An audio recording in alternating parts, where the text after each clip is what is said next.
Halo, selamat siang semuanya. Di sini saya akan menjelaskan sejarah singkat tentang KAA atau Konferensi Asia Afrika. Asia Afrika, juga dikenal sebagai Konferensi Bandung, adalah pertemuan antara negara-negara Asia dan Afrika yang diadakan pada tanggal 18 hingga 24 April 1955 di Bandung, Indonesia.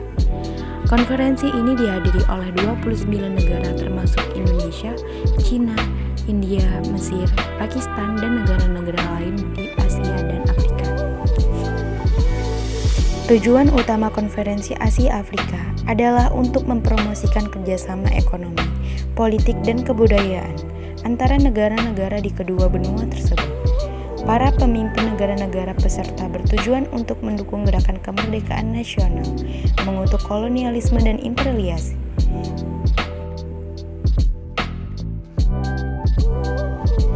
buat perdamaian dan keamanan internasional.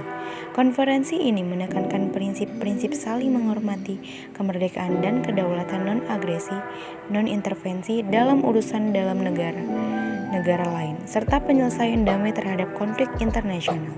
Hasil dari konferensi Bandung dianggap sebagai langkah awal menuju pendirian gerakan non-blok, di mana negara-negara tersebut memilih untuk tidak terlibat dalam blok politik yang dipimpin oleh negara-negara besar pada masa Perang Dingin. Konferensi Asia Afrika memiliki dampak yang signifikan dalam sejarah diplomasi internasional, menggalang solidaritas di antara negara-negara Asia dan Afrika, serta memberikan suara kepada negara-negara berkembang dalam panggung dunia. Acara ini juga dianggap sebagai awal dari upaya-upaya kolaborasi antara negara-negara di dunia ketiga. Konferensi Asia Afrika memberikan dampak yang signifikan bagi Indonesia baik secara politik maupun ekonomi. Secara politis, konferensi ini membantu memperkuat posisi Indonesia di kancah dunia dan memperkuat sikap non-blok. Hal ini juga turut memperkuat status Indonesia sebagai pemimpin di antara negara-negara di Asia dan Afrika. Keterlibatan aktif Indonesia dalam konferensi tersebut dan menjadi tuan rumah Konferensi Asia Afrika ketiga pada tahun 1958 membantu meningkatkan profil internasionalnya dan meningkatkan kekuatan diplomatik dan politiknya.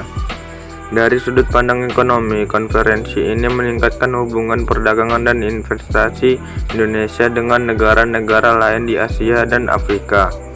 Hal ini memberikan peluang bagi perusahaan-perusahaan Indonesia untuk menjajaki pasar baru dan memperkuat kehadiran mereka dalam perekonomian global. Konferensi ini juga membantu memfasilitasi kerjasama dan kolaborasi yang lebih besar antar negara di Asia dan Afrika, yang bermanfaat bagi perdagangan dan investasi. Secara keseluruhan, Konferensi Asia Afrika berperan sebagai katalisator bagi persatuan dan kerjasama yang lebih besar antar negara-negara di Asia dan Afrika, yang menghasilkan manfaat politik dan ekonomi yang signifikan bagi Indonesia. Keterlibatan Indonesia dalam konferensi tersebut dan menjadi tuan rumah salah satu konferensi membantu memperkuat peran kepemimpinannya dalam gerakan non-blok dan meningkatkan status globalnya. Hal ini pada akhirnya turut memperkuat posisi Indonesia sebagai pemain kunci di Asia dan global. Berikut adalah 5 tokoh penggagas Konferensi Asia Afrika: Sri John Kotelawala dari Perdana Menteri Ceylon, UNO Perdana Menteri Burma, Jawaharlal Nehru Perdana Menteri dari Ceylon, India, dan Ali Sastroamidjojo Perdana Menteri Indonesia, Muhammad Ali Perdana Menteri dari Pakistan. Sekianlah penjelasan singkat perihal Konferensi Asia Afrika dari kelompok kami. Lebih dan kurangnya kami mohon maaf. Terima kasih.